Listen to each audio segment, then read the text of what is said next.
esse pronunciamento aqui dos ministros, tá? Ele é um pronunciamento histórico, tá? Que precisa ficar na memória de todos os brasileiros, tá? Esse pronunciamento aqui, hoje eu vi esse pronunciamento e ele tem um significado tão grande que eu espero que as pessoas tenham noção de que eles estão falando da nossa vida. Que eles estão falando de uma instituição chamada justiça. Que se não houvesse, mesmo com todos os seus defeitos, se ela não existisse, mesmo com todos os defeitos que ela tem, muitos de nós nem vivos estaríamos. Eles estão falando de soberania. Eles estão falando de um país que não pode ser invadido, que não pode ser subjugado. Eles estão falando da nossa vida. Quando eles falam sobre Lei Magnitsky, quando eles falam sobre ataques ao tribunal, eles estão falando sobre a nossa vida. Você só pode ter a sua casa resguardada, os seus bens num banco, os seus bens na sua casa, porque existe poderes constitucionais. Senão você não teria certeza de absolutamente nada que você tem. Tudo que você tivesse poderia ser roubado, tomado. Eu não estou falando de segurança pública. Eu estou falando de justiça. Se você hoje pode dormir sabendo que você vai acordar no outro dia, dentro da sua casa, da sua propriedade, é porque existe essa gente trabalhando aqui. E por mais que existam defeitos, sempre vai existir. Nós temos um monte de defeitos, como eles não terão defeitos. Não é essa a questão. Da mesma forma que você casa com uma pessoa e a pessoa tem que aguentar todos os seus defeitos. Mas é ela que está do seu lado nos piores momentos. Assim é com a justiça, assim é com o poder legislativo, assim é com o poder executivo. São esses poderes e essa organização de país é que nos dá a tranquilidade de dormirmos, de acordarmos e tudo está normal. Tá? Então, esse discurso aqui é um discurso maravilhoso. É um discurso que um discurso encaixou no outro. Eu achei a parte mais bonita foi isso. Eu achei que o discurso do Barroso foi complementado pelo discurso do Gilmar Mendes e o discurso do Gilmar Mendes foi complementado pelo discurso do Alexandre de Moraes. Tá? Foi um discurso que, para mim, soou uníssono. Não foram 3 discursos separados. Foram discursos que se complementaram, que se harmonizaram e que se tornaram um só. Parabéns ao Supremo Tribunal Federal e obrigado por vocês existirem. Obrigado por vocês resistirem. É por isso que eu ainda acredito no nosso país. Parabéns. Esse STF deixou claro que não são juízes entreguistas. Esse tribunal deixou claro que é composto, em sua maioria, por brasileiros natos, por pessoas de honra. E que o povo brasileiro pode confiar. E você, que de alguma forma fica com um discurso purista, dizendo que não concorda com isso e não concorda com aquilo, essa não é a questão. Da mesma forma que a pessoa que se deita com você todo dia para dormir e acordar no outro dia para fazer o teu café ou para te ajudar nos fazeres ou para compartilhar um filho e uma vida com você, ela também não concorda com tudo que você faz. Mas mesmo assim ela tá ali para te acudir na hora que você mais precisa. Então lembre-se da justiça, lembre-se dos poderes constituídos no geral, que eles são o que estão do seu lado nos piores momentos, por mais que eles tenham defeitos, por mais que eles sejam compostos por pessoas que nem sempre te honram. Mas os defeitos são detalhes quando a gente fala em soberania nacional e democracia. Parabéns ao STF mais uma vez. Eu espero que o STF nunca largue esse espírito. Eu espero que o STF cada vez mais se fortaleça. E tenho certeza que o STF pode contar com a maioria do povo brasileiro. Porque aqui é Brasil. Vamos lá, gente.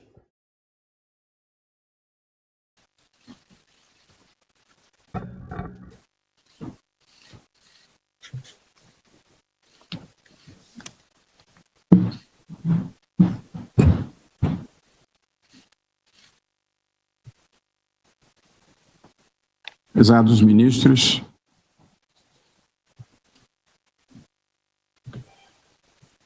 leio um breve pronunciamento para o tribunal que intitulei o Supremo Tribunal Federal e a defesa da institucionalidade. Um pouco de história política do Brasil. Em novembro de 1891, Deodoro da Fonseca, primeiro presidente da República, renunciou após uma tentativa fracassada de golpe de Estado. Foi substituído pelo vice-presidente Floriano Peixoto, que, violando a Constituição, deixou de convocar eleições e permaneceu ilegitimamente no poder até 1894. As tentativas de quebra de institucionalidade nos acompanham desde os primeiros passos da República Brasileira. Em 1892, diante de um habeas corpus impetrado perante o Supremo Tribunal Federal, em favor de generais que haviam se rebelado contra decisões suas, o mesmo Floriano Peixoto teria pronunciado uma frase que ficou célebre: se o Supremo Tribunal Federal conceder o habeas corpus, não sei quem amanhã dará habeas corpus aos ministros. Fecho aspas. O Supremo terminou por não conhecer do habeas corpus, considerando se tratar de questão essencialmente política. Esses episódios que eu acabo de descrever revelam 3 facetas da história constitucional e republicana brasileira: presidentes autoritários, militares envolvidos em política e ameaças ao Supremo Tribunal Federal. Do início da República até o final do regime militar, a história do Brasil foi a história de golpes, contragolpes, intervenções militares, rupturas ou tentativas de ruptura da legalidade constitucional. Não é difícil demonstrar o ponto. Fazendo um corte cronológico dos últimos 100 anos, tivemos tentativas de golpe do movimento tenentista em 1922 e 1924, contra Arthur Bernardes. Gente, a Mara Souza falou assim, mas a narrativa dos bolsonaristas é que Xandão dobrou a aposta. Se eles entenderem isso como dobrar a aposta, nós brasileiros temos que deixar bem claro que ele pode triplicar, quadruplicar ou quintuplicar a aposta. É simplesmente isso. O que não podemos é nos acovardar. O que temos que fazer é deixar as nossas opiniões explícitas. Agora é a hora de todo mundo meter a cara. Agora é a hora de todo mundo esquecer um pouquinho de preservar o seu CPF e meter o CPF na cara de todos nas redes sociais e falar assim: eu tô do lado do STF. Eu tô do lado do Brasil. Simplesmente assim. Tá? É isso que nós devemos fazer agora. É todo mundo meter a cara pela nossa soberania. Não importa o que eles acham, eu deixo de achar. Se a leitura deles é que dobraram a aposta, eles podem esperar que a gente vai triplicar e quadruplicar. Até eles chegarem na cadeia. Todos esses fascistas traidores da pátria. Tá? O que a gente quer, o que eles merecem é cadeia. Nem que a gente tenha que quadruplicar a aposta. A Revolução de 30, a Revolução Constitucionalista de São Paulo. Mas lembrem-se de sempre esclarecer que o STF nunca dobrou a aposta. Ele só cumpre a lei. A lei não é aposta. A lei é o que torna esse país um Estado democrático de direito. Simples assim. É o respeito às leis que deve prevalecer para a gente viver em sociedade. São Paulo de 32, a intentona comunista de 1935, o golpe do Estado Novo de 1937, a destituição de Getúlio Vargas em 1945, o contragolpe preventivo do Marechal Lott em 1955 para assegurar a posse de Juscelino Kubitschek, e duas rebeliões contra Juscelino Kubitschek, Jacareacanga em 1956 e Aragarças em 1959. A lista continua e inclui o veto dos ministros militares à posse do vice-presidente João Goulart quando da renúncia de Jânio Quadros em 1961. O golpe militar de 64. A prorrogação do mandato de Castelo Branco com o cancelamento das eleições de 1965. Gente, só para deixar claro, eu peguei o pronunciamento dos ministros no canal do UOL, porque depois que acabar o pronunciamento, eu quero mostrar para vocês alguns comentários de alguns criminosos que se dizem patriotas. Porque no canal do STF não tem os comentários. Mas aqui tem. E é por isso que eu tô assistindo pelo canal do UOL, tá? Eu coloquei aqui o canal do UOL porque eu queria ver, tá? Eu queria ver eu queria ver o chat deles aqui. Enquanto eu via isso, tá? Eu tava acompanhando pelo UOL justamente para ver o chat. Gente, nós ainda temos muita luta pela frente. Tem muita gente nesse país que devia estar preso. Que não devia ter nem direito a CPF brasileiro, tá? O ato institucional número 5 de 1968. O impedimento à posse do vice-presidente Pedro Aleixo em 1969. A outorga pelos ministros militares da emenda constitucional número 1, que na verdade foi uma verdadeira Constituição de 1969, com o Congresso fechado. Os anos de chumbo do governo Médici, com tortura, censura e exílio. E o fechamento do Congresso pelo presidente Geisel em 1977 para a outorga do pacote de abril, mudando as regras eleitorais. Do início da República até a Constituição de 1988, o sistema de justiça não conseguiu se opor de forma eficaz às ameaças autoritárias e às quebras da legalidade constitucional. Um pouco da história do Supremo Tribunal Federal. Não foram poucas as ameaças, o desrespeito e as violências contra o Supremo Tribunal Federal. Da proclamação da República à Constituição de 1988.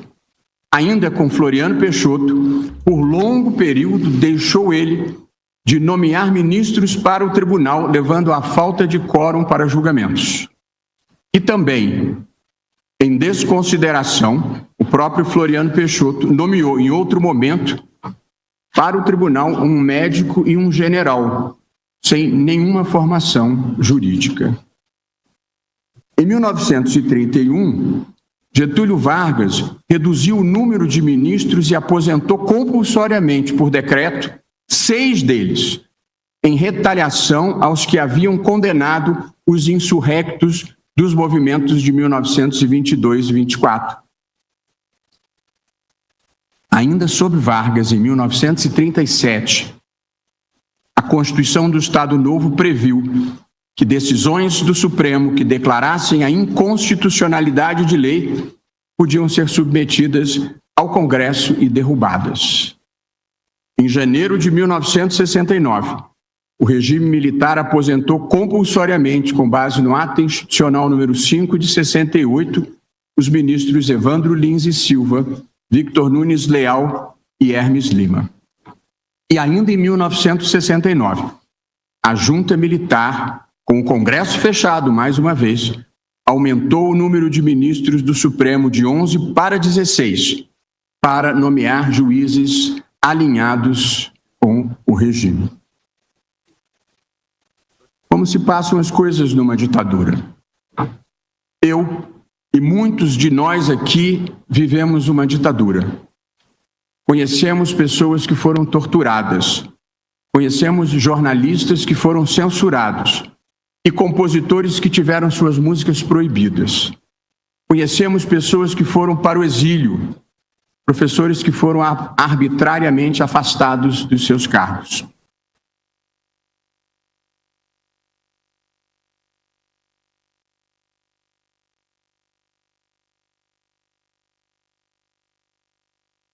Ei, meu Deus, o que aconteceu?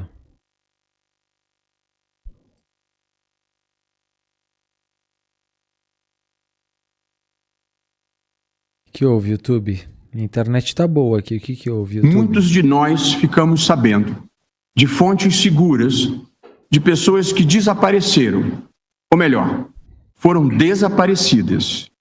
Um desses episódios foi recentemente retratado. Essa parte foi maravilhosa, gente. Pessoas desapareceram, ou melhor, pessoas foram desaparecidas. Ninguém desapareceu por nada. Os militares desapareciam com as pessoas. Nem corpos sobravam. Tratado com refinado toque de humanidade no filme Ainda Estou Aqui, de Walter Salles, com Fernanda Torres, Fernanda Montenegro e Selton Mello. Ficamos sabendo também de pessoas que foram assassinadas em quartéis e as autoridades simularam suicídio, como nos casos de Vladimir Herzog e de Manuel Fiel Filho. Muitos de nós conhecemos a jornalista que foi presa aos 18 anos, grávida e mantida por horas em um quarto escuro. Gente, mandar um beijo especial aqui pra Maravilhosa, tá? Beijo, Mari. Com uma cobra jiboia.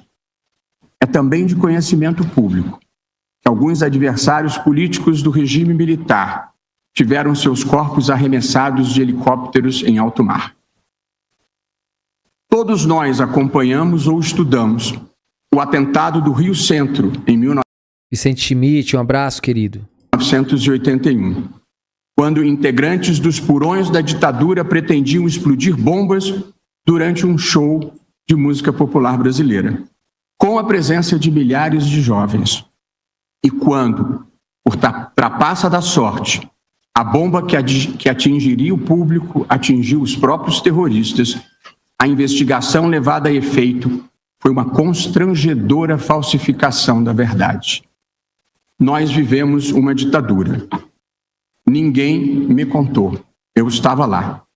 E por isso, para mim, para muitos de nós, para a nossa geração, o constitucionalismo e a democracia são tão importantes. Eles são o antídoto contra tudo isso que eu descrevi. Todas as pessoas têm em si o bem e o mal. O processo civilizatório existe para reprimir o mal e potencializar o bem. As ditaduras frequentes... Gente, a Vera Glaucia tá pedindo para eu agradecer aqui superchats e assinaturas, tá? Me perdoe um pouquinho, tá, gente? Eu já vou agradecer, mas é que eu senão perde muito foco aqui. Eu não quero... Isso aqui é uma coisa histórica, tá? E eu não quero fazer tantos recortes aqui, tá bom, queridos? Vamos seguir aqui, vamos deixar passar.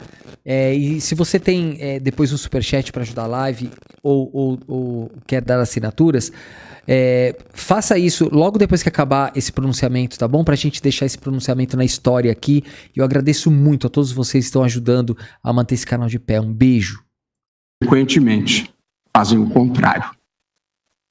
A Constituição de 1988, a A Constituição de 1988, no entanto, tem proporcionado ao país o mais longo período de estabilidade institucional da nossa história republicana.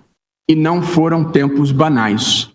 Tivemos 2 impeachments de presidente da República, um deles bastante controvertido. Tivemos hiperinflação, planos econômicos fracassados e escândalos de corrupção. Tivemos hiperinflação, mas ninguém, diante de todas essas vicissitudes, cogitou em qualquer momento de uma solução que não fosse o respeito à legalidade constitucional. Nós superamos os ciclos do atraso e o nosso papel aqui no Supremo Tribunal Federal é o de impedir a volta ao passado. O que aconteceu entre nós? Nos últimos anos, a partir de 2019,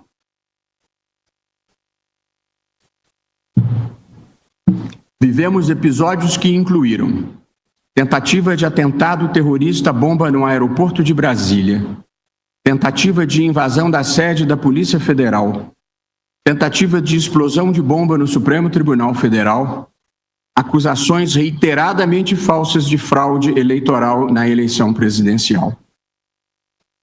Também houve mudança de relatório das Forças Armadas, que havia concluído pela ausência de qualquer tipo de fraude nas urnas eletrônicas. Houve ameaças à vida e à integridade física de ministros do Supremo Tribunal Federal, que se repetem até hoje, inclusive com pedido de impeachment. Acampamentos de milhares de pessoas em portas de quartéis pedindo a deposição do presidente eleito. Tudo culminando em 8 de janeiro de 2023, com a invasão e depredação da sede dos 3 poderes da República. E de acordo com a denúncia do Procurador-Geral da República, ainda por ser julgada, uma tentativa de golpe que incluía plano para assassinar o presidente da República, o vice-presidente e um ministro do Supremo Tribunal Federal. Foi necessário um tribunal independente e atuante para evitar o colapso das instituições, como ocorreu em vários países do mundo, do leste europeu à América Latina. Estão em curso, perante este tribunal, perante a primeira turma deste tribunal, ações penais que buscam apurar as responsabilidades por crimes diversos contra o Estado Democrático de Direito, previstos em lei, aprovada em setembro de 2021.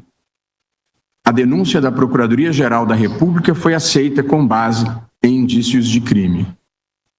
As ações penais têm sido conduzidas com observância do devido processo legal, com transparência em todas as fases do julgamento. Sessões públicas acompanhadas por advogados, pela imprensa e pela sociedade. Advogados experientes e qualificados ofereceram contraditório. Há nos autos confissões, áudios, vídeos, textos e outras provas que visam documentar os fatos. A marca do Judiciário brasileiro, do primeiro grau ao Supremo Tribunal Federal, é a independência e a imparcialidade. Todos os réus serão julgados com base nas provas produzidas, sem qualquer tipo de interferência, venha de onde vier. Faz-se aqui o reconhecimento ao relator das diversas ações penais, ministro Alexandre de Moraes, com inexcedível empenho, bravura e custos pessoais elevados, conduziu ele as apurações e os processos relacionados aos fatos acima descritos. Nem todos compreendem os riscos que o país correu e a importância de uma atuação firme e rigorosa, mas sempre dentro do devido processo legal. Em contraste com um passado que nem vai tão longe, cabe registrar aqui: não houve nenhum desaparecido, ninguém torturado, nenhuma acusação sem prova. A imprensa inteiramente livre. As plataformas digitais com regulação equilibrada, que exclui apenas a prática de crimes e de atos ilícitos. Conclusão. Nós somos um dos poucos casos no mundo em que um tribunal, ao lado da sociedade civil, da imprensa e de parte da classe política, da maior parte da classe política, conseguiu evitar uma grave erosão democrática, sem nenhum abalo às instituições. Em meio a muita incompreensão, contribuímos decisivamente para preservar a democracia. E como gosto sempre de lembrar, a democracia tem lugar para todos, conservadores, liberais e progressistas.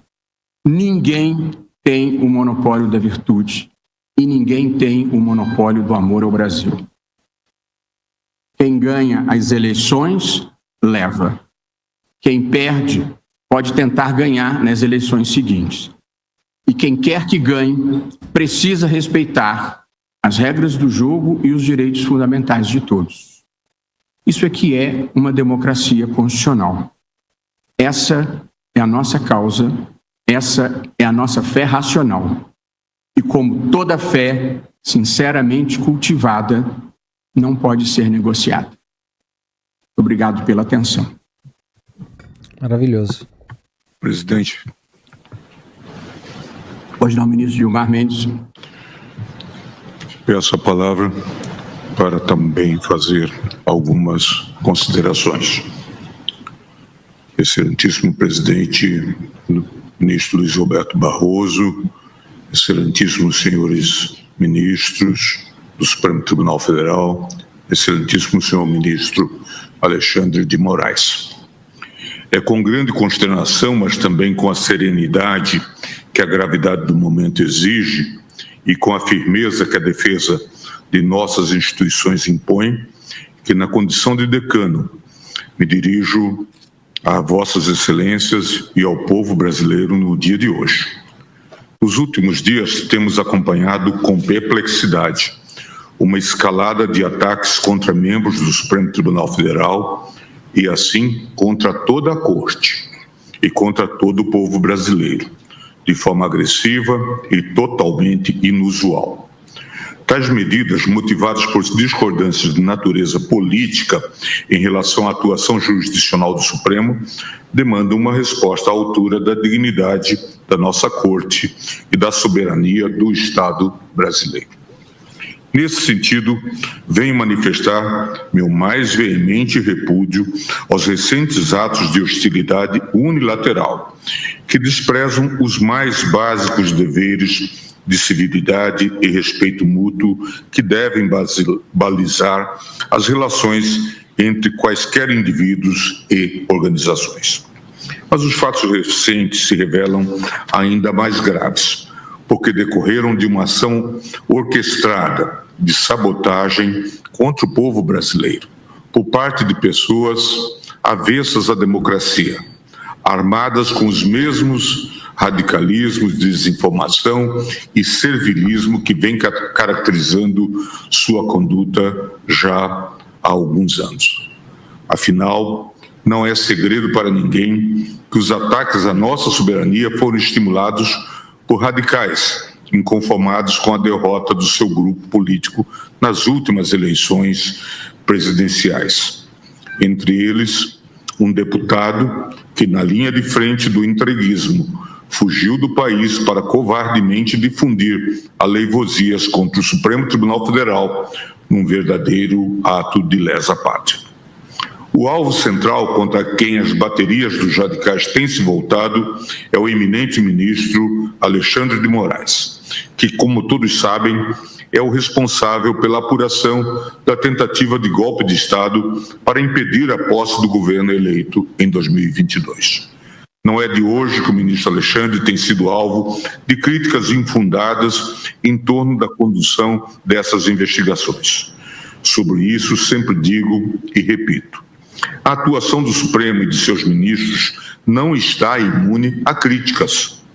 Elas são bem-vindas quando, num gesto de boa-fé, procuram aperfeiçoar o funcionamento das instituições.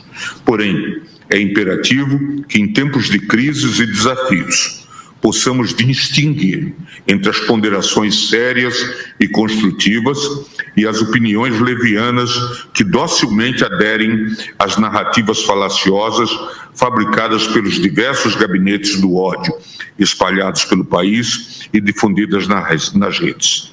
E isso para não mencionar as investidas que dolosamente visam corroer a independência de nossas instituições e enfraquecê-las.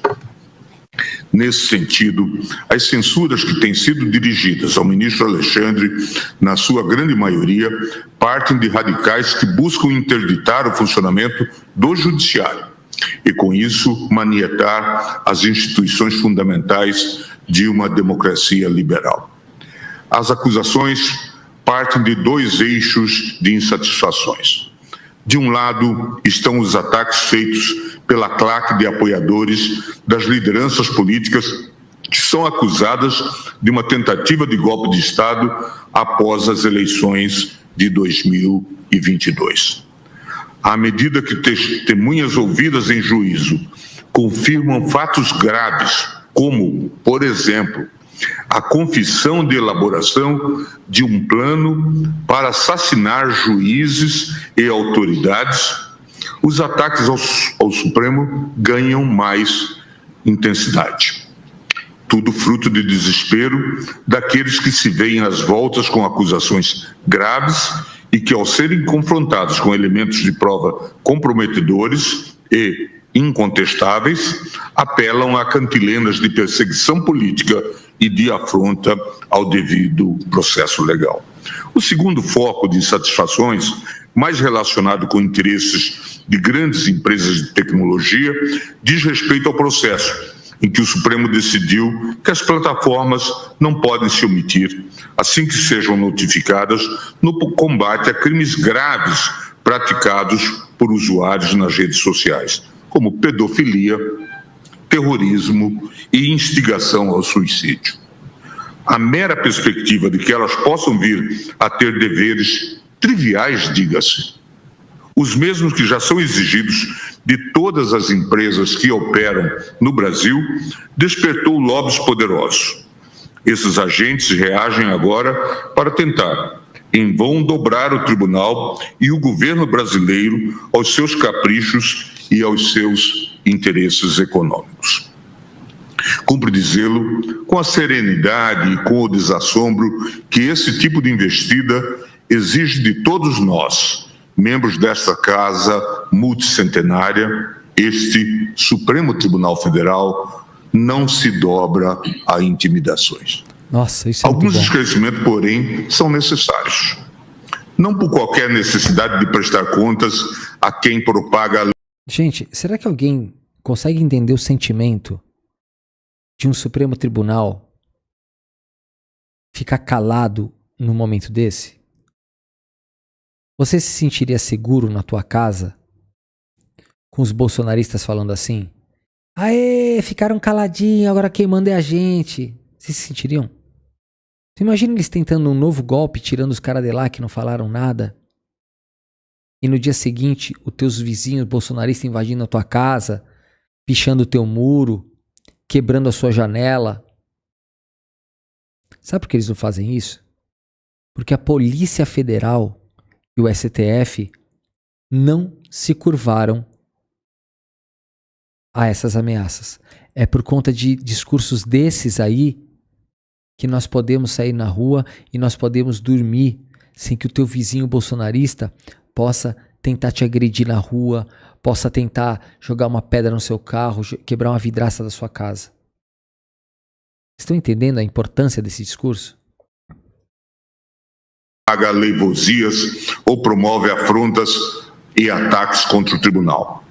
Esta exposição se dirige ao povo brasileiro, que é bombardeado diariamente por desinformação nas redes sociais e tem direito de compreender o que de fato está ocorrendo e quais os interesses que estão por trás dos ataques contra as instituições. Inicialmente, quanto ao respeito aos ritos legais e aos direitos dos réus nas ações que apuram a tentativa de golpe, é necessário enfatizar que a condução dos casos tem sido pautada pela legalidade, pelo respeito aos direitos e garantias individuais e pelo compromisso inegociável com a verdade. Não há nenhum fato real, concreto e individualizado que sinalize o menor desvio ou descuido do relator em relação ao devido processo legal, à ampla defesa e ao contraditório. Ao votar pelo recebimento da denúncia do núcleo crucial da suposta trama golpista, o relator apontou que a defesa dos réus teve acesso à íntegra dos autos e a todas as provas que embasaram a denúncia. E mostrou que há registro oficial das inúmeras ocasiões em que os advogados manusearam os autos da ação penal e das investigações. O respeito ao direito de defesa tem sido constante, com participação efetiva dos advogados e réus nos atos processuais, apresentando provas, deduzindo teses e resistindo. Gente, prestem atenção num vagabundo aqui nos comentários. Olha o que ele escreveu. Um tal de Renato Rê. Ele escreveu assim, aqui embaixo, ó. Ele escreveu assim, ó. Esse será o próximo na Lei Magnitsky. Um outro cara chamado Leonardo Carvalho escreveu aqui embaixo. Acalme o coração, sapão. Fale baixo, senão será o próximo. KKKKK.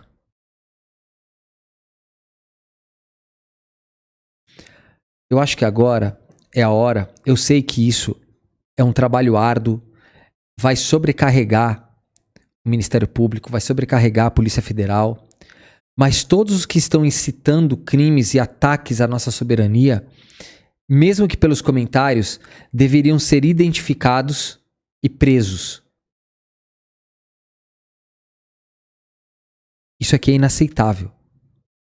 Um outro cara chamado José Lira de Oliveira escreveu aqui embaixo, vão se lascar.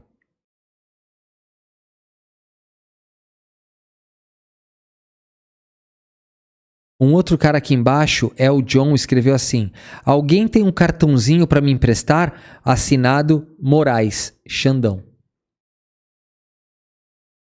Tem gente dessa estirpe na nossa sociedade ainda, gente. Resistindo aos argumentos da acusação. Além disso, as sessões da turma não apenas podem ser acompanhadas presencialmente pelos advogados, pelos réus e pela imprensa, como são transmitidas em tempo real pela TV Justiça, garantindo a mais ampla transparência dos atos processuais. Diante da... Olha um vagabundo chamado Matheus, aqui, ó. Ele escreveu assim, ó, Magnitsky para ele e para o Barroso.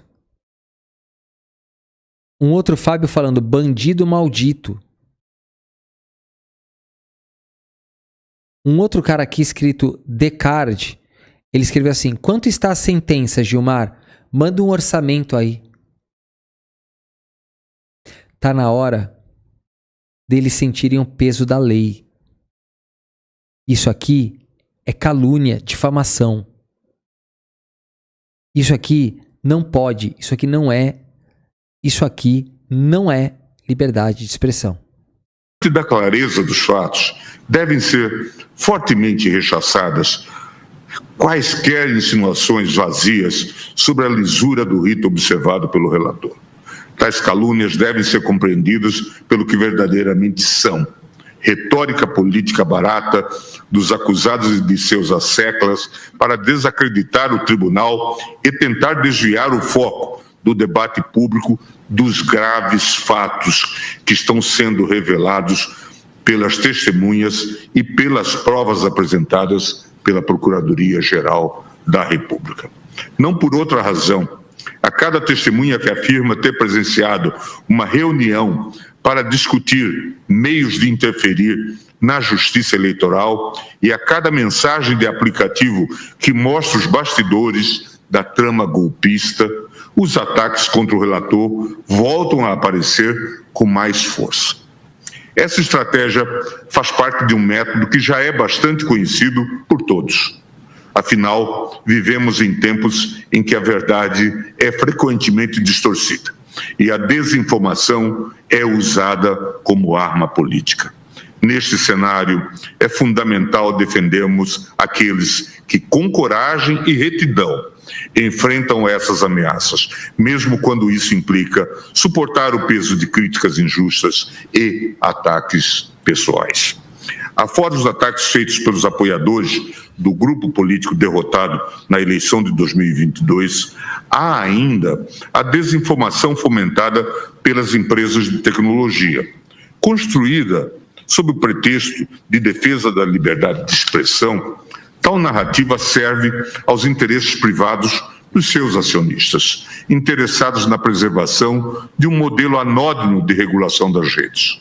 Sustentam que, por mais grave que seja certa publicação, como pornografia infantil, terrorismo, tráfico de pessoas e auxílio ao suicídio, cabe somente à empresa decidir pela retirada ou não da publicação, segundo sua política interna, assim chamado termos de uso.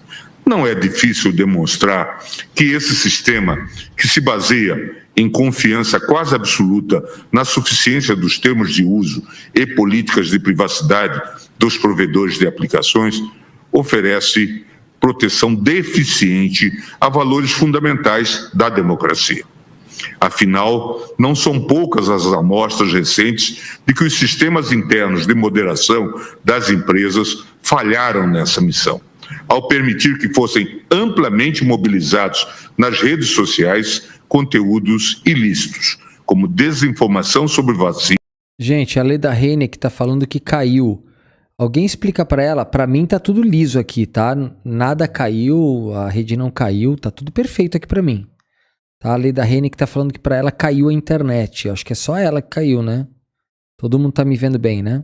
Vacinas, ataques contra as instituições e chamados para o lamentável 8 de janeiro de 2023. Em relação a esse último evento, lembro, presidente, que o acampamento montado em Brasília, diante do quartel-general do Exército, em si mesmo uma demonstração de golpismo tacanho, se fez acompanhar de intensa circulação de informes em aplicativos de mensagens e plataformas, anunciando a chegada de caravanas com milhares de apoiadores na véspera do fatídico dia. Levantamento da empresa de análise de dados Palver, que monitorava 17 mil grupos no WhatsApp, identificou que desde 5 de janeiro já circulavam convocações para a invasão de prédios públicos em Brasília.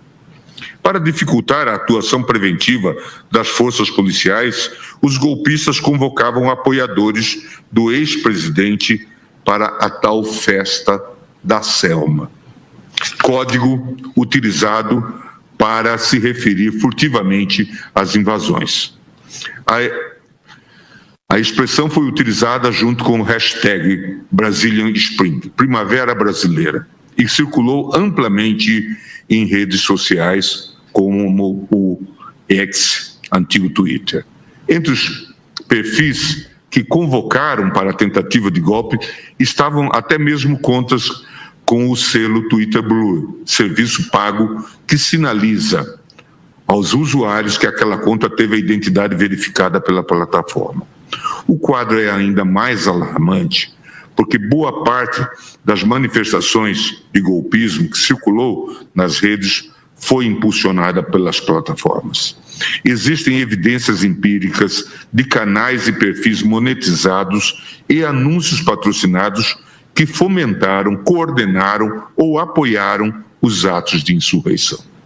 No 8 de janeiro, em meio a cartazes espalhados pela capital federal e a materiais divulgados pelas redes sociais, incitando as Forças Armadas a atuarem para manter no poder o candidato derrotado nas eleições, uma turba insana rompeu barreiras de contenção montadas pela Polícia Militar perto da Catedral, marchou em direção às sedes dos três poderes e tomou os prédios públicos com violência. As imagens da destruição, truculência e incivilidade, amplamente divulgadas pela mídia nacional e internacional, provocam um sentimento de vergonha e indignação no povo brasileiro.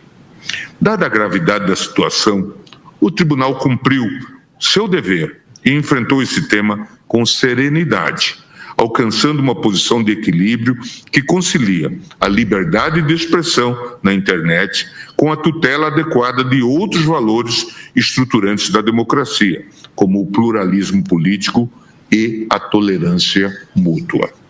A despeito da resistência oferecida pelas plataformas, o tribunal conseguiu construir um regime de responsabilização que, sem amarrar o desenvolvimento da tecnologia, sinaliza que redes sociais não são terra sem lei.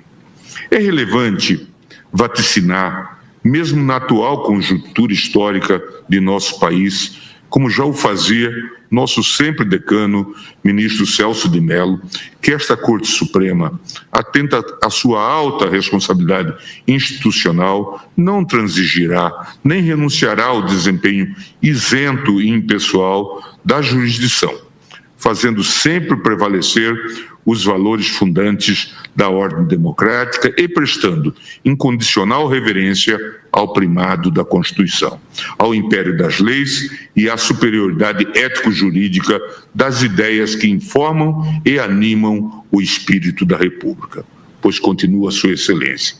Sem juízes independentes não há cidadãos livres, sendo inquestionável que inexiste na história das sociedades políticas qualquer registro de um povo que, despojado de um judiciário independente, tenha conseguido preservar os seus direitos e conservar sua própria liberdade. Em sua longeva trajetória, o Supremo Tribunal Federal tem se pautado rigorosamente pela lisura de todos os procedimentos e pela obediência irrestrita ao princípio da legalidade. Cada decisão emanada desta Corte é fruto de um processo meticuloso, alicerçado no devido processo legal, no contraditório e na ampla defesa. A Constituição e as leis são aplicadas com o máximo rigor técnico, mediante ritos públicos, oitivas das partes e fundamentações transparentes. Não há espaço para arbítrio ou decisões discricionárias que se desviem do cânone constitucional e legal. A impessoalidade, a neutralidade e a independência aqui não são meros... Gente, tem um monte de gente aqui nos comentários desses caras aqui, no comentário da UOL, tá? Olha o que o cara escreveu aqui, ó. Arregaça, Trump. Eles estão achando pouco. Aumenta a dose.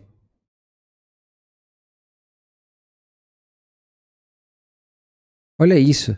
O STF estava vigiando os grupos de celular dos brasileiros. Do que ele tá falando, esse cara? Olha. Gente, é cada um. Os conceitos teóricos são a essência da nossa atuação. Nossos julgamentos não se curvam a interesses políticos, pressões externas ou simpatias ideológicas. A toga que vestimos simboliza a imparcialidade e o compromisso exclusivo com a Constituição. Esta que, como toda a Constituição democrática, divide os poderes e garante a existência de um poder judiciário autônomo. Por fim, e não menos importante... Olha o vagabundo aqui, ó, no chat aqui da UOL, ó. Antônio Magno Salazar, estão todos cagados. Gente, como tem brasileiro lixo, gente. Como tem gente que não deveria ser brasileiro nunca. Menos importante. Tinha que perder a nacionalidade. Traição tinha que perder a nacionalidade. É imperioso reafirmar a soberania nacional do Brasil. Somos uma nação dotada de um sistema jurídico robusto e independente, construído sobre os pilares da democracia e do Estado de Direito. Ataques à nossa atuação jurisdicional representam não apenas um desrespeito à nossa Corte, mas uma afronta à própria soberania de nosso país. Em um cenário global cada vez mais interconectado, o respeito mútuo entre as nações e a não ingerência em assuntos internos são princípios basilares da convivência pacífica e harmoniosa. É importante que fique claro. A independência do Poder Judiciário brasileiro é um valor inegociável. Apenas ao povo brasileiro compete decidir sobre seu próprio destino, sem interferências externas indevidas. Senhor presidente, é preciso deixar claro à nação: este Supremo Tribunal Federal não se curvou à ditadura militar nas décadas de escuridão que mancham a história nacional. Este tribunal, num passado recentíssimo, ainda presente entre nós por força da memória dos mais de 700 mil mortos na pandemia da Covid, não sucumbiu ao populismo iliberal responsável pelo trágico 8 de janeiro, o dia da infâmia, conforme a sempre lúcida visão da ministra Rosa Weber. Esta mesma corte, senhor presidente, não haverá de submeter-se agora e está preparada para enfrentar, uma vez mais e sempre, com altivez e resiliência, todas as ameaças, venham de onde vierem. Por fim, gostaria de encerrar esta minha fala solidarizando-me com o ministro Alexandre, que há muito tempo tem sido vítima de injustas agressões e tentativas de intimidação em série. Já me pronunciei neste sentido e agora reafirmo: Vossa Excelência, ministro Alexandre, tem prestado um serviço fundamental ao Estado brasileiro, demonstrando prudência e assertividade na condução dos procedimentos instaurados para a defesa da democracia. Aos propagadores da instabilidade e do caos, irresponsáveis e pusilânimes que se auto-intitulam patriotas, mas que trabalham abertamente contra os interesses do seu próprio país, não tenham dúvida de que seus atos criminosos, praticados contra autoridades constituídas e contra o povo brasileiro, receberão uma resposta à altura por parte do Estado brasileiro. Que ninguém duvide da imparcialidade e da legitimidade da atuação do Supremo Tribunal Federal. E que ninguém ouse desrespeitar a soberania do Brasil. A democracia e as instituições brasileiras são fortes e resilientes. E é por isso, senhor presidente Barroso, senhor ministro Alexandre, senhores ministros, senhora ministra Carmen Lúcia, que o Supremo Tribunal Federal e o nosso Poder Judiciário permanecerão inabaláveis em sua missão de servir à Constituição e ao povo brasileiro. Muito obrigado. Obrigado, ministro Gilmar Mendes, pelo pronunciamento. Pede a palavra o ministro Alexandre de Moraes. Agora, gente. Obrigado, presidente. Olha, você que é golpista, você que é contra o Brasil, você que acha que o Trump tem direito de atacar nossa soberania, você que é covarde o suficiente para dizer que um governo de outro país tem legitimidade para mandar no nosso país, provavelmente você é corno, né? Porque você deve... Quem deve apaziguar a tua casa é o Ricardão, né? Você e tua esposa estão brigando, tu tá meio coisa com a tua esposa tá estressada contigo, o Ricardão vai lá e deixa a tua esposa calminha. Ou vice-versa, né? Porque se você acha que um poder de um outro país tem legitimidade para apaziguar ou ameaçar as pessoas aqui dentro, ou você é covarde ou você é corno, né? Então, pelo menos, se você acha que é correto o que o presidente americano está fazendo e o que Eduardo Bolsonaro está fazendo e o que Jair Bolsonaro está fazendo, pelo menos deixe claro para todo mundo quem é que resolve os problemas internos da sua casa. Não tenha vergonha de mostrar o Ricardão aí que faz a tua casa ser pacificada toda semana. Ou quem sabe um dia sim, um dia não. Não sei. Tá bom? Não seja hipócrita. Não seja hipócrita. Mostra a verdade. Vamos lá, Xandão. Mostra para que veio. Cumprimento Vossa Excelência, ministro Luiz Roberto Barroso, cumprimento o nosso decano, ministro Gilmar Mendes, ministra Carmen Lúcia, eminentes ministros, procurador-geral da República, professor Paulo Gonet. Inicio o presidente agradecendo as palavras de Vossa Excelência, as palavras do eminente ministro Gilmar Mendes, e as recebo não só pessoalmente, mas principalmente recebo-as institucionalmente como ministro do Supremo Tribunal Federal. Presidente, temos visto recentemente as ações de diversos brasileiros que estão sendo ou processados pela Procuradoria-Geral da República ou investigados pela Polícia Federal. Estamos verificando diversas condutas dolosas e conscientes de uma verdadeira organização criminosa que, de forma jamais anteriormente vista em nosso país, age de maneira covarde e traiçoeira, com a finalidade de tentar submeter o funcionamento deste Supremo Tribunal Federal ao crivo de um Estado estrangeiro. Age, repito, de maneira covarde e traiçoeira. Covarde porque esses brasileiros pseudo-patriotas encontram-se foragidos e escondidos fora do território nacional. Não tiveram coragem de continuar no território nacional.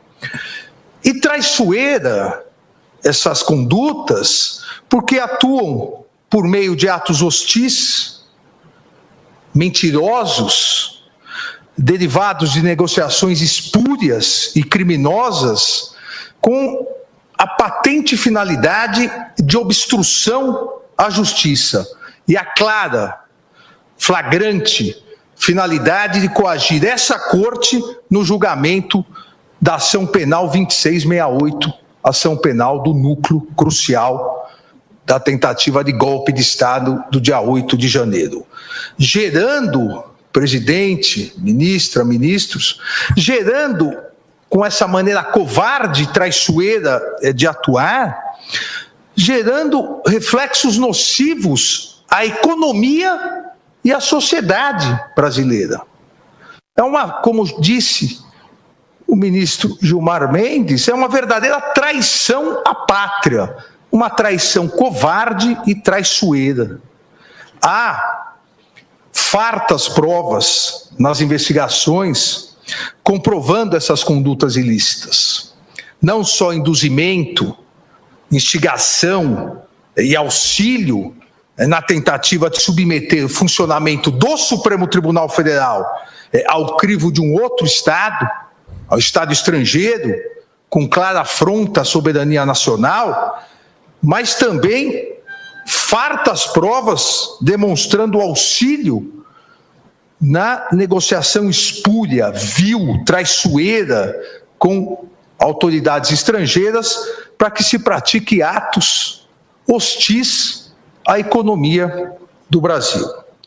Porém, presidente, mais do que esses ataques criminosos, o que se observa são condutas ilícitas e imorais de brasileiros, flagrantemente essas condutas impregnadas com a corocre da defesa de escusos interesses pessoais e o sabor amargo da traição à pátria e ao povo brasileiro, com constante atuação e seguidas afirmações como se glória houvesse nisso, como se glória houvesse na traição, seguidas afirmações, principalmente nas redes sociais, assumindo autoria de verdadeira intermediação com o governo estrangeiro.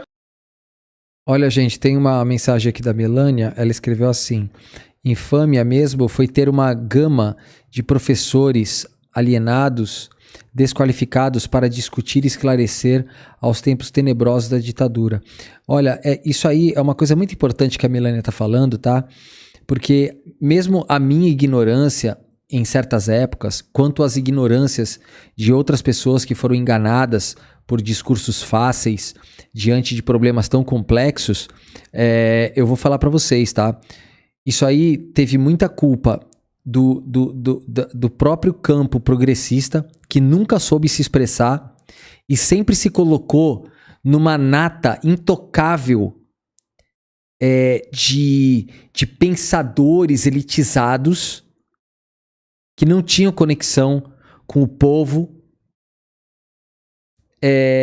São pessoas que não tiveram a capacidade de explicar com palavras fáceis e sempre se colocaram em grupinhos e rodinhas elitizadas, né, que dificultavam o acesso e até ganhavam um pouco do asco das pessoas que viviam suas vidas para pagar contas, né?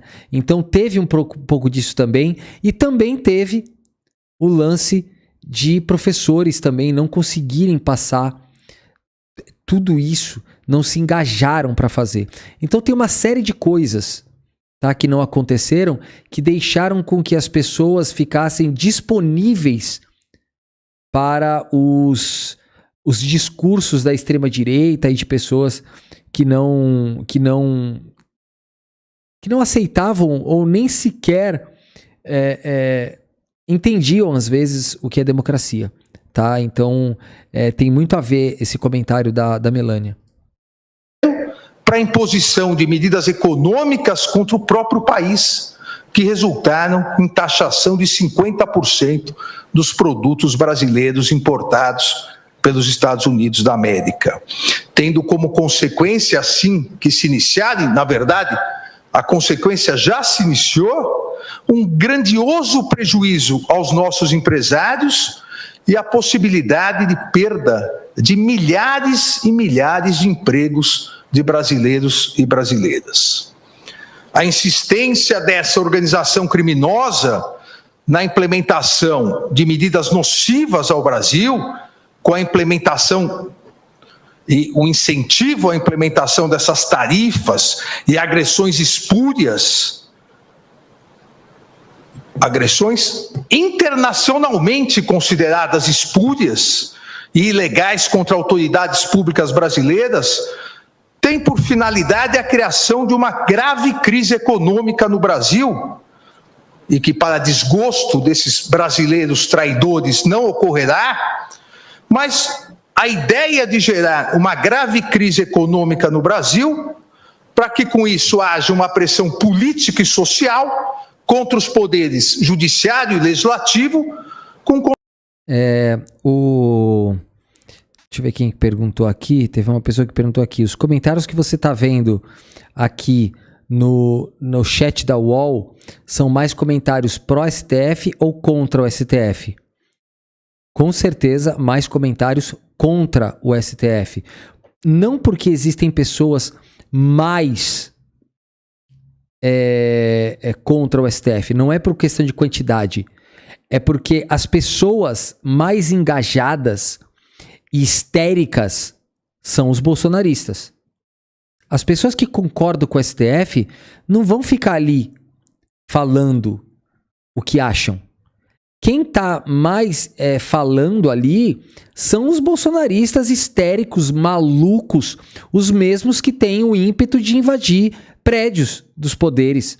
Quando a gente viu aqueles prédios serem invadidos, quando nós vimos aquilo acontecer, nós falamos assim, nossa, quanta gente, né? Sim. Agora, coloque aquele mundo de gente ali, vamos dizer assim, umas 5.000 pessoas invadindo os prédios. E lembre-se de que o Brasil tem 210 milhões de habitantes. Sabe o que significa 5.000 pessoas para 210 milhões de habitantes? Nada. Um grão de areia. Entende? Só que salta aos nossos olhos a maioria dos comentários contra, porque são pessoas extremamente engajadas, golpistas e que acham que de alguma forma estão fazendo alguma coisa contra o STF. Mas na verdade são somente histéricos que depois, né, eu preciso mostrar isso aqui, que depois que vão pra frente do juizado, ficam como, gente? Como é que ficam? Escrevam aí pra mim. Como que esses bocudos aqui, como que os bocadura ficam depois que vão pra frente do juiz?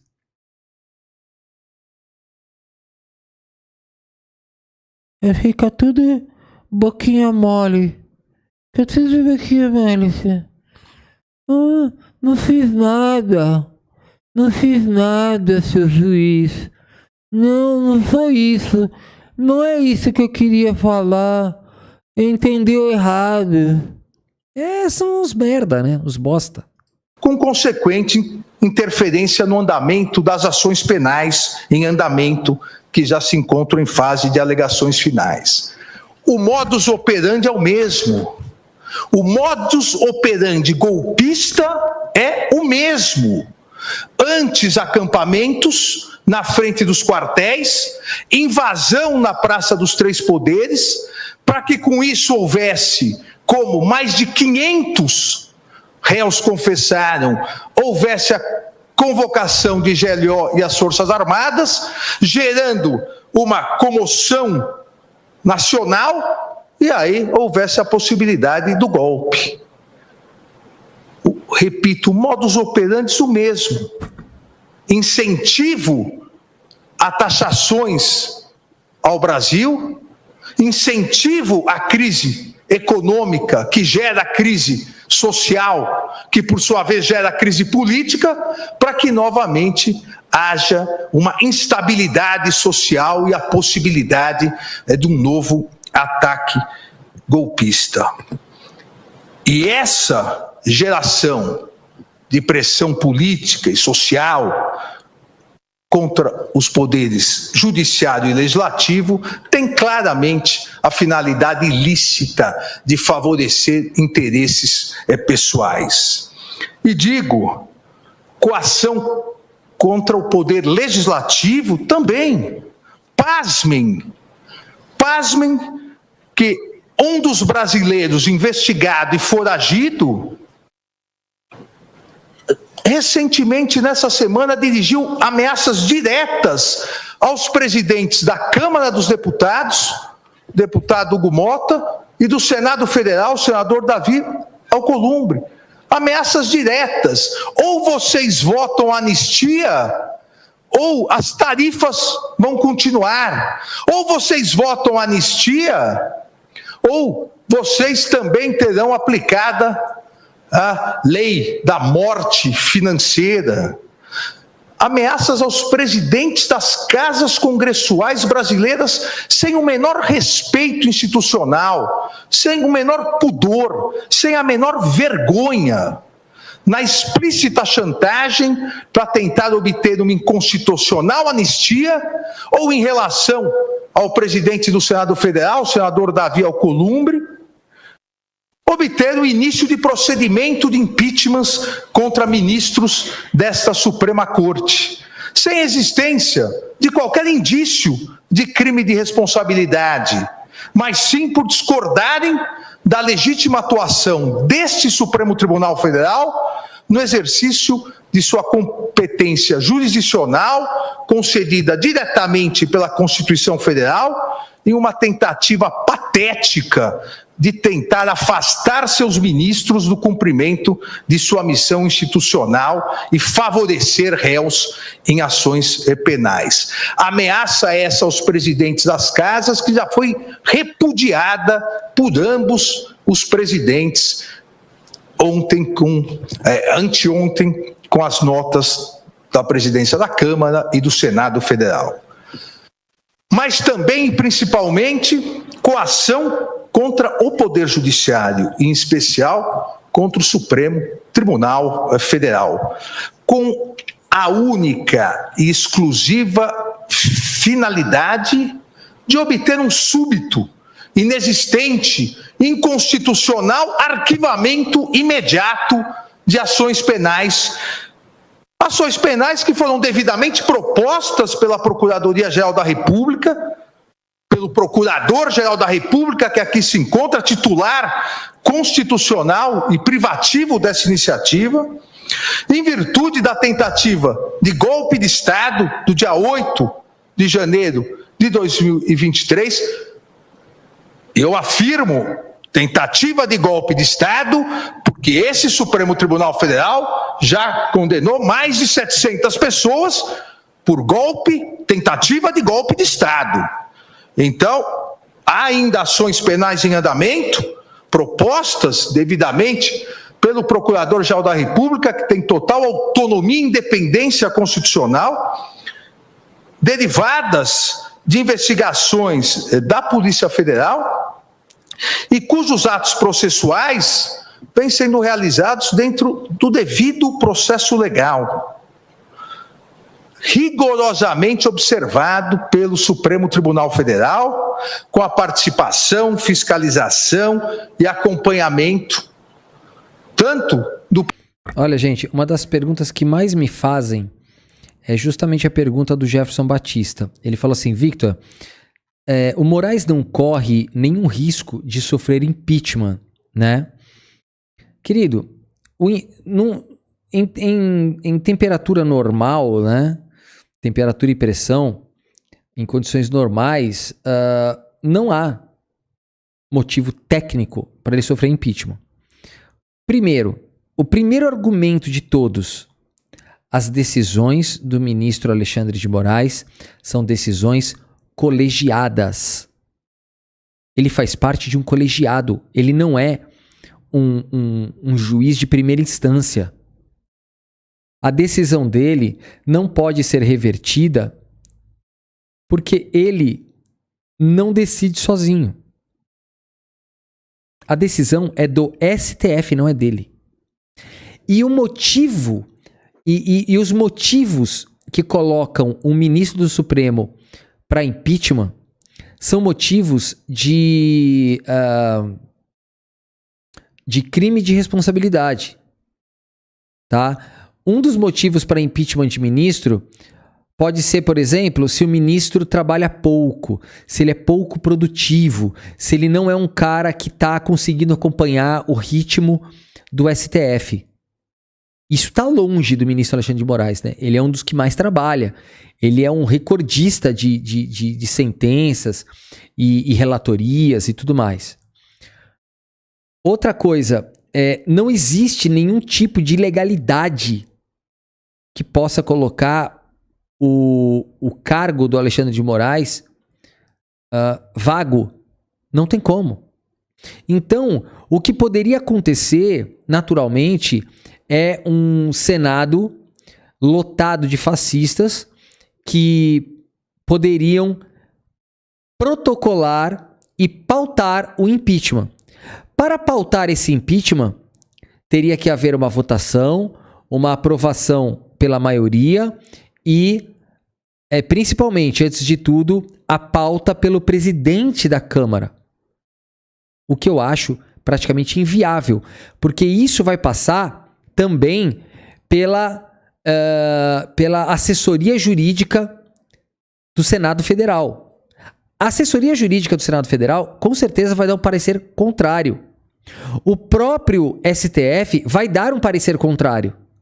Então, vai ficar uma jogada, tipo assim, meio sem sentido. Porque não há motivo. Impeachment de ministro, como os bolsonaristas dizem, não existe. Porque o impeachment, ele é um termo técnico. O impeachment precisa de objeto. Não existe. Eles não têm como justificar.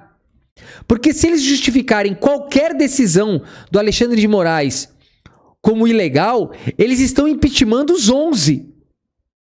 E não Alexandre de Moraes, porque ele nem tem poder para isso. Para o Alexandre de Moraes ser impeachmentado, ele precisava fazer o quê? Precisavam descobrir dele uma venda de sentença, precisavam descobrir algum tipo de ilegalidade ou lobby financeiro através de sentenças, precisariam descobrir alguma coisa relacionada a um assassinato, a crimes comuns. E no caso de crimes comuns, não é. No caso de crimes comuns que não tem a ver com decisões do Supremo, que seriam os crimes de responsabilidade, no caso de crimes comuns, quem julgaria o crime comum de um ministro do Supremo é o próprio Supremo e não o Senado Federal. Então é só para deixar claro, não há motivo, não haverá motivo, não há motivo tá? Porque precisariam descobrir praticamente um crime de corrupção do Alexandre de Moraes, que se não descobriram até hoje, jamais descobrirão, tá bom? Vamos lá.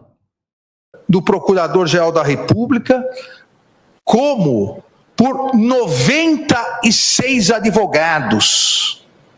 96 advogados estão habilitados nos autos dos 4 núcleos denunciados pelo Procurador-Geral da República, com amplo, total e restrito acesso a todas as provas. Devido ao processo legal, realizado com oitiva já de 8 testemunhas de acusação e 149 testemunhas de defesa, ministra Carmen. Foram ouvidas 149 testemunhas de defesa em respeito à ampla defesa, em respeito ao contraditório. Foram interrogados os 31 réus desses 4 núcleos, sempre de forma absolutamente pública e transparente, com todos os atos gravados em áudio e vídeo e disponibilizados a toda a imprensa e para toda a sociedade, e ainda todos os interrogatórios transmitidos ao vivo pela TV Justiça e pela mídia em geral. Eu aqui afirmo sem medo de errar, não houve no mundo uma ação penal com tanta transparência e publicidade como essa ação penal. Nenhum país do mundo transmite interrogatórios, oitiva de testemunhas para toda imprensa e sociedade acompanharem. Isso é uma das coisas mais importantes, gente.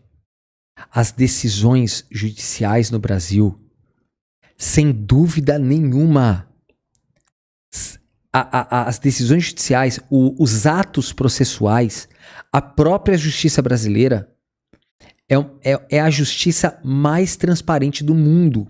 Porque mesmo que tenha corrupção no judiciário, como a gente sabe que tem venda de sentença em tribunais superiores, em comarcas, as decisões são públicas. E é muito fácil de você expor um juiz, né? Nós temos o CNJ também, tá? Eu mesmo mostro aqui para vocês todos os dias, com transparência total, os processos para que os advogados não possam mentir. E eu sou um desses ativistas, né? Hoje eu posso me considerar um grande ativista nesse sentido de mostrar a realidade dos fatos de um processo, porque é isso que me chamou a atenção no dia 8 de janeiro. Enquanto os advogados mentiam, eu estava aqui combatendo a mentira deles com os próprios autos disponibilizados pela justiça brasileira, né? E é assim que está sendo feito. É o Supremo Tribunal Federal atuando dentro da Constituição, dentro dos princípios republicanos e garantindo o devido processo legal. Não é possível pressões, coações, no sentido de querer obter, repito, entre aspas, um espúrio arquivamento imediato dessas ações penais, sob pena de se prejudicar a economia brasileira, o sustento das pessoas, o trabalho dos brasileiros e das brasileiras. Essas coações, essas tentativas de obstrução à justiça, realizadas por esses brasileiros supostamente patriotas, a favor de interesses estrangeiros, tem, eu repito, uma única finalidade. A finalidade de substituir o devido processo legal, com a ampla participação do Ministério Público, repito, de 96 advogados constituídos, com acompanhamento da mídia, com acompanhamento da sociedade, substituir o devido processo legal, a análise justa e imparcial das denúncias oferecidas, substituir por um tirânico arquivamento para beneficiar determinadas pessoas que se acham acima da Constituição, acima da lei, acima das instituições.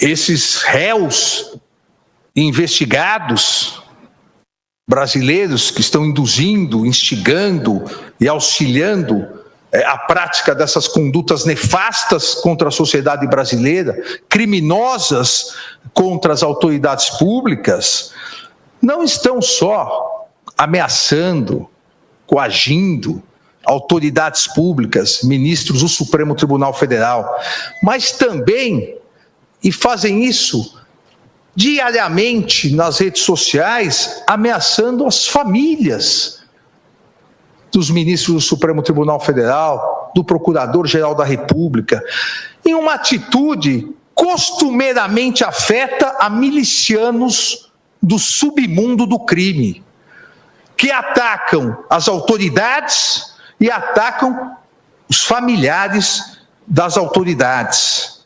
Essas condutas dessa organização criminosa, essas condutas caracterizam claros e expressos atos executórios de traição ao Brasil e flagrantes confissões da prática dos atos criminosos, em especial dos crimes de coação no curso do processo, obstrução de investigação de infração penal que envolva organização criminosa e, principalmente, atentado à soberania nacional.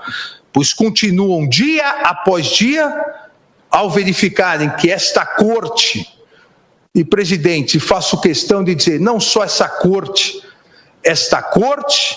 a Procuradoria-Geral da República e a Polícia Federal não se vergarão a essas ameaças. Em virtude disso, dia após dia, esses brasileiros traidores da pátria continuam a incentivar, instigar, auxiliar a prática de atividades e atos hostis ao Brasil. A ousadia criminosa parece não ter limites. Com as diversas e contínuas postagens em redes sociais e declarações na imprensa, declarações atentatórias à soberania nacional, à independência do Congresso Nacional e à independência do poder judiciário. Repita-se, não só como citei anteriormente, com as recentes ameaças aos presidentes Hugo Mota e Davi Alcolumbre, da Câmara e do Senado Federal, com a ameaça de aplicação de um possível mal futuro à lei Magnitsky, como a minha aplicada, caso eles não façam o que se exige, o que essa organização miliciana exige. Mas, da mesma forma, essas ameaças covardes, infrutíferas, também continuam sendo dirigidas a membros desta corte. Esta semana, dirigidas ao eminente ministro-presidente Luiz Roberto Barroso, ao nosso decano, o ministro Gilmar Mendes, ao ministro Cristiano Zanin, mas mais grave, patético desses traidores, também de viva voz, áudio e vídeo. A de Silva perguntou se vai ter live hoje às 20h30. Vai sim, normalmente, tá bom, querida? É que eu preciso deixar isso aqui gravado, tá? Agora na live da tarde, e depois à noite a gente vai para as notícias e eu vou colocar alguns, a gente vai continuar vendo lá os casos, enfim, que tá bem legal. Ameaças às esposas e familiares, citando nominalmente as esposas do ministro Gilmar, do ministro Cristiano Zanin, demonstrando não existir limites para a ousadia e covardia dessa organização criminosa, que será, como bem disse o ministro Gilmar Mendes, será responsabilizada, será integralmente responsabilizada. E na mais característica criminosa dessa verdadeira organização miliciana, ao fazerem as postagens, dizem, ainda há tempo. Ainda há tempo, caso você aceite a torpe coação. Acham que estão lidando com pessoas da laia deles. Acham que estão lidando também com milicianos, mas não estão. Estão lidando com ministros da Suprema Corte Brasileira. Engana-se essa organização criminosa ao esperar que a permanência e continuidade dessa torpe coação possa, de alguma forma, gerar uma covarde rendição dos poderes constituídos brasileiros. Engana-se essa organização criminosa miliciana e aqueles brasileiros escondidos e foragidos do território nacional, enganam-se em esperar fraqueza institucional ou debilidade democrática. As instituições brasileiras são fortes e sólidas, e seus integrantes, principalmente aqui no Supremo Tribunal Federal, os integrantes foram forjados no mais puro espírito democrático da Constituição de 1988. Coragem institucional e defesa à soberania nacional fazem parte do universo republicano desta Suprema Corte, que não aceitará coações, obstruções ou tentativas de novos golpes de Estado, como ocorrido em 8 de janeiro de 2023. Recentemente, citei o imortal Machado de Assis ao proclamar que a soberania nacional é a coisa mais bela do mundo, com a condição de ser soberania e de ser nacional. A soberania nacional, digo eu agora, a soberania nacional não pode, não deve e jamais será vilipendiada, negociada ou extorquida, pois é um dos fundamentos da República Federativa do Brasil, expressamente previsto no inciso 1º do artigo 1º da Constituição Federal. O Supremo Tribunal Federal sempre será absolutamente inflexível na defesa da soberania nacional e em seu compromisso com a democracia, os direitos fundamentais e o Estado de Direito. No seu compromisso com a independência do Poder Judiciário e os princípios constitucionais brasileiros. Eu vi na mídia que, na quarta-feira, o eminente ministro Flávio Dino, numa cerimônia no Maranhão, rememorou Hamilton, um dos federalistas, junto com Jay e Madison, e disse da dificuldade que os juristas norte-americanos devem estar. Eu complemento aqui citando Abraham Lincoln, também advogado, Abraham Lincoln, 16º presidente dos Estados Unidos, responsável pela manutenção da união dos Estados Unidos e pela proclamação da emancipação, que afirmava: os princípios mais importantes podem e devem ser inflexíveis. A independência judicial é um desses princípios que não só pode, não só deve, mas também será inflexível e defendido por esse Supremo Tribunal Federal. A independência judicial, ela não é um direito do magistrado. A independência judicial, ela constitui um direito fundamental dos cidadãos, que têm o direito a uma tutela judicial efetiva, ao processo de julgamento por um tribunal independente e imparcial, pois não se consegue, em lugar nenhum do mundo, não se consegue conceituar um verdadeiro Estado democrático de direito sem a existência de um poder judiciário autônomo para que exerça sua função de guardião da Constituição e das leis. Isso é um princípio inflexível. É um princípio inflexível da Constituição brasileira, a independência do Poder Judiciário em defesa da Constituição brasileira. E a história desse Supremo Tribunal Federal demonstra que jamais faltou e jamais faltará coragem aos seus membros para repudiar as agressões contra os inimigos da soberania nacional, inimigos da democracia e inimigos do Estado de Direito. Um país soberano como o Brasil sempre saberá defender a sua democracia e soberania. E o Poder Judiciário não permitirá qualquer tentativa de submeter o funcionamento do Supremo Tribunal Federal ao crivo de outro Estado, por meio de atos hostis, derivados de negociações espúrias e criminosas de agentes e políticos brasileiros foragidos com o Estado estrangeiro, com patente obstrução à justiça e clara, flagrante finalidade de coagir essa Suprema Corte no julgamento da ação penal 2668, para criar, e esta grande finalidade, para criar verdadeira impunidade penal e impedir a análise pelo Poder Judiciário, repito, por meio do devido processo legal, de uma imputação criminal feita pela Procuradoria-Geral da República. A possibilidade que garante a Constituição de análise da responsabilidade ou não, responsabilidade penal ou não de cada um dos réus, como já feito em 638 ações penais julgadas. E essa ação penal pretende ter um súbito arquivamento.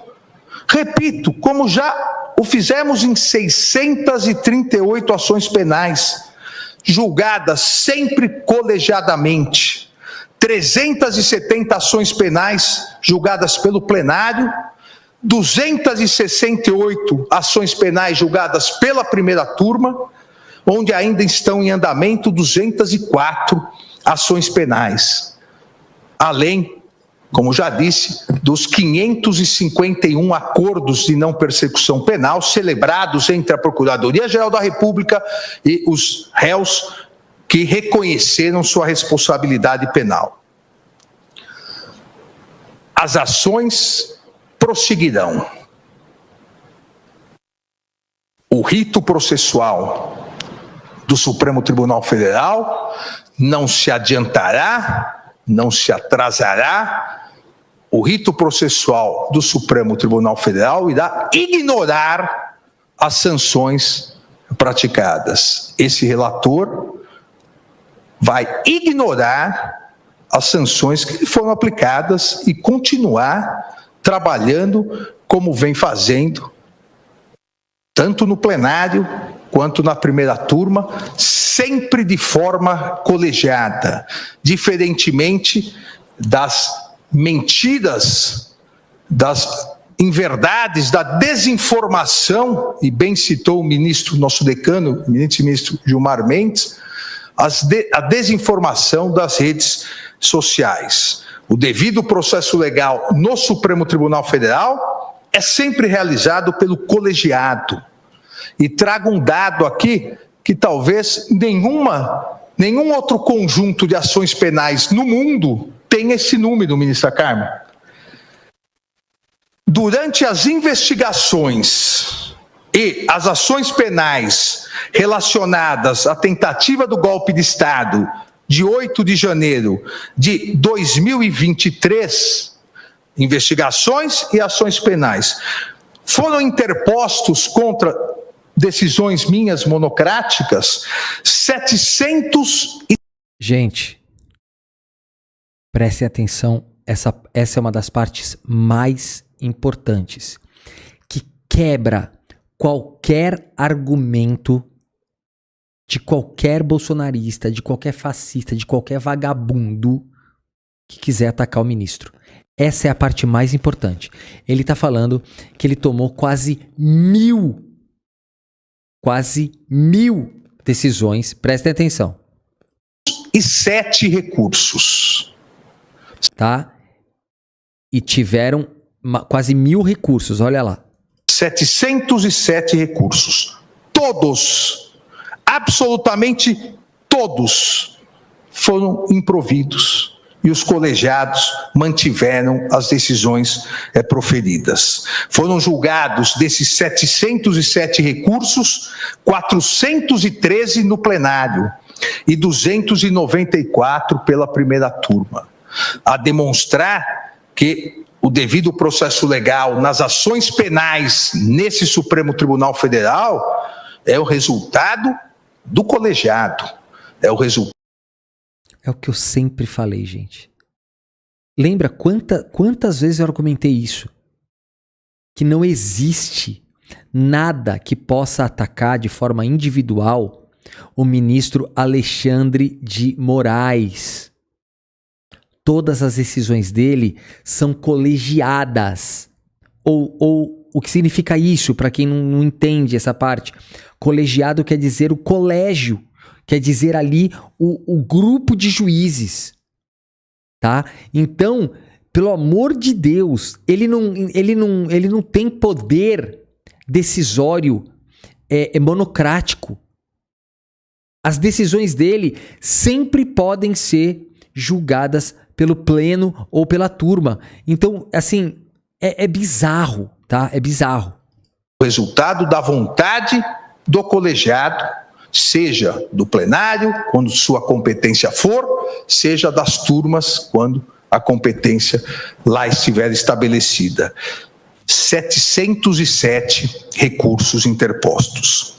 Esta corte vem e continuará realizando sua missão constitucional, em especial, nesse segundo semestre, realizará os julgamentos e as conclusões dos 4 núcleos das importantes ações penais relacionadas à tentativa de golpe de Estado de 8 de janeiro de 2023.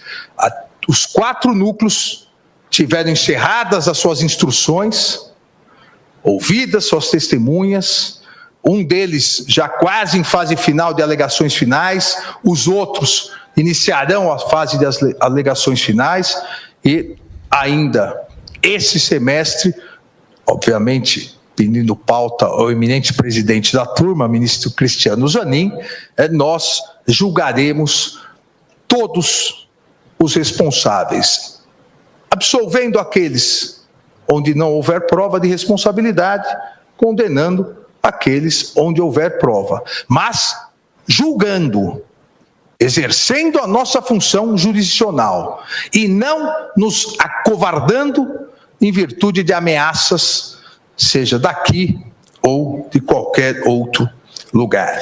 O Supremo Tribunal Federal continuará a exercer seu papel de guardião da Constituição, continuará exercendo o seu papel nas ações penais para que dê uma resposta final a toda a sociedade brasileira sobre quem realmente foi ou quais foram os responsáveis pela tentativa de golpe, dentro do devido processo legal, do respeito à ampla defesa, do contraditório, inadmitindo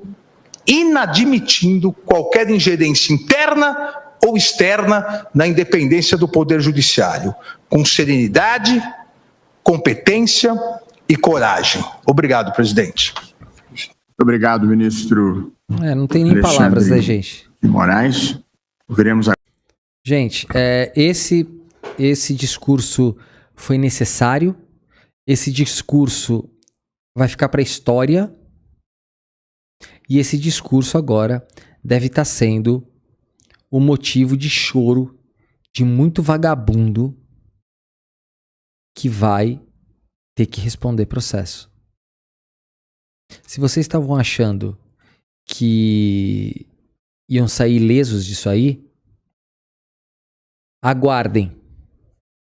Porque agora eu tenho certeza que a mão pesada da lei vai cantar, hein? Aguardem.